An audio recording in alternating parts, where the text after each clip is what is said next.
Back to the Future Part 1, which was originally just Back to the Future, originally starring Eric Stoltz, but then changed to Michael J. Fox.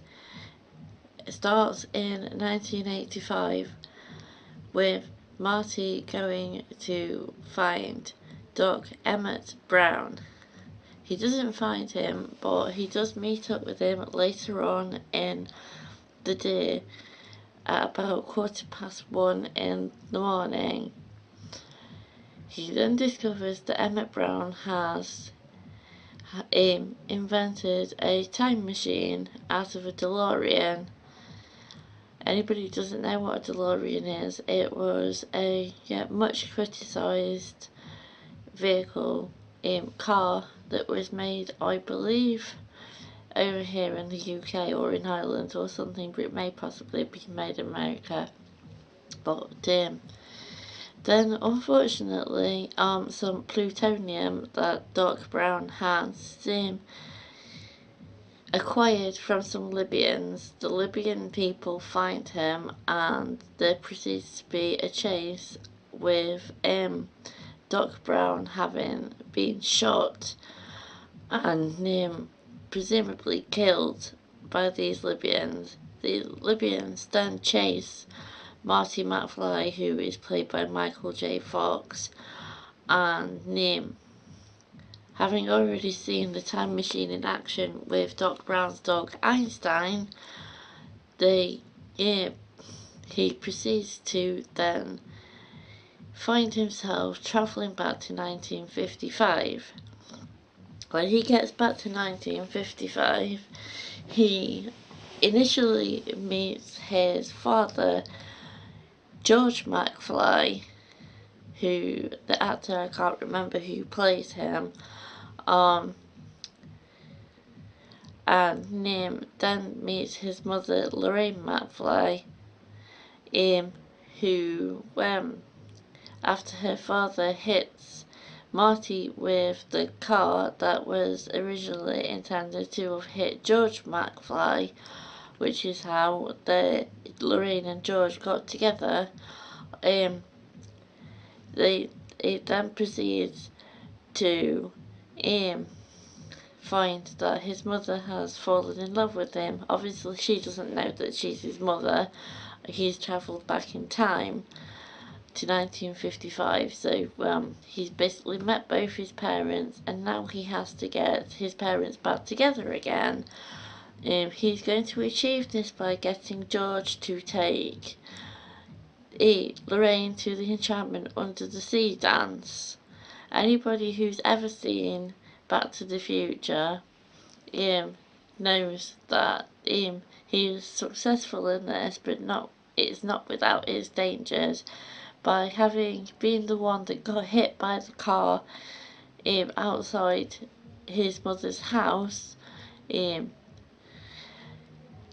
her falling in love with him, that was causing him and his brother and sister to be erased from history, because if George and Lorraine never got together, then they were never born.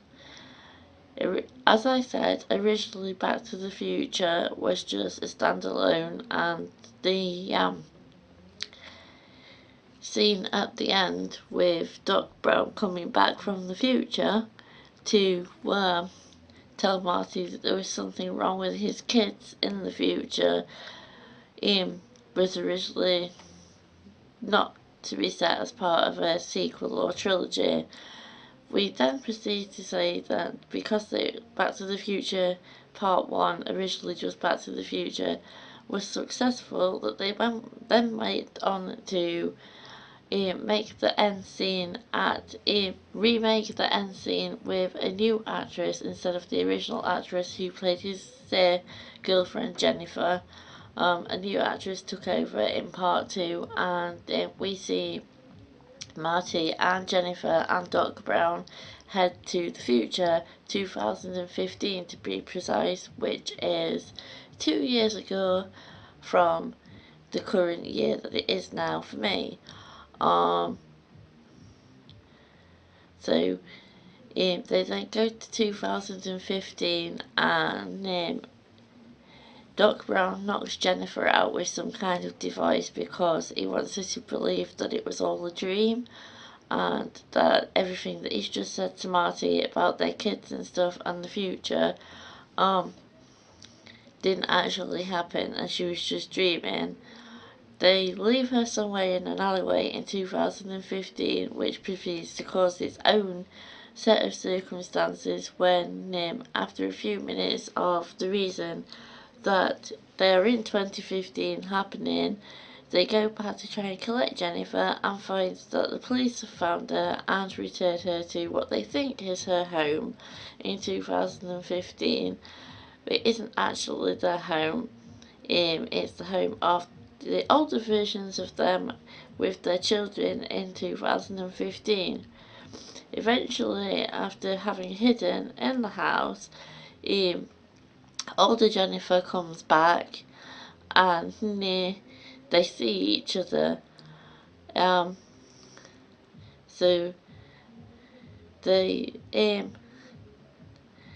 during the process of this happening, Biff Tannen goes back in time with the sports almanac that Marty foolishly buys in 2015 and proceeds to change the timeline of 1985 that Marty was originally from, so that Biff ends up being rich and married to Marty's mum, and George has been killed by Biff back in 1973, which all of this Biff explains to Marty in the big tower block that he's built on top of the courthouse, what is the focal point of all of these trilogy films. The clock tower was struck by lightning in 1955, which turns out to be because of Doc Brown trying to get Marty back to 1985, the original 1985, in the first film.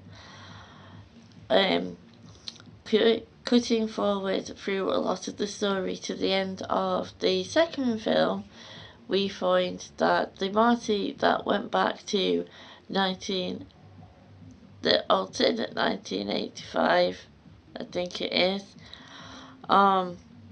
ends up back in 1955, just after the original Marty from the first film has just been sent back to the original 1985 to come and tell the Doc Brown of 1955 that he's back from the future, that he's just seen the DeLorean get struck by lightning, which is what leads into part 3 of Back to the Future, where Doc Brown has been living for 8 months in 1885, and we find out from it that Doc Brown is due to be shot in the back over the sum of $80, which is something to do with Mad Dog Tannen got thrown off of his horse when his horse threw a shoe and he shot that horse, but he now believes that Doc Brown, who is a blacksmith in 1885, owes him this $80 because he got thrown off his horse. They also proceed to save a woman who a ravine was originally named after, called Clara Clayton, who Doc Brown initially doesn't believe that he could fall in love at first sight with, but when he's rescued her, he does fall in love with her. And I'm not going to go into any more spoilers on this. I'm very, very happy that Netflix put the Back to the Future trilogy on to their site, and I got to watch them last night. It's one of the few non-horror trilogies that I enjoy. I know there's a friend of mine, Simon, who very much likes the Back to the Future trilogy, probably owns the DVDs or something. There are some what would be considered very controversial things, like I know that his mum doesn't know that she's his mum when she falls in love with him, but the themes of it, with her ending up in one scene kissing Marty in the car, and it's revealed that all the things that she says to him as a grown-up about never having party in cars and drinking and smoking and all that stuff, and what she reckons that she never done, it's revealed that she does all those things in part one.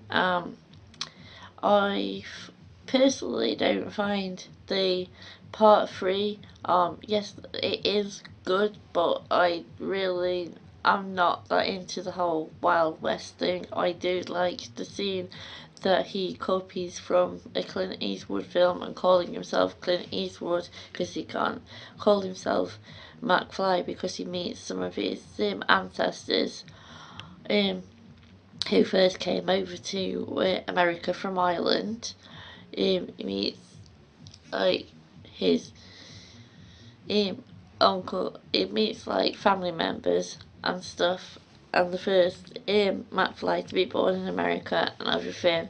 I mean, everybody, most people have seen these films by now.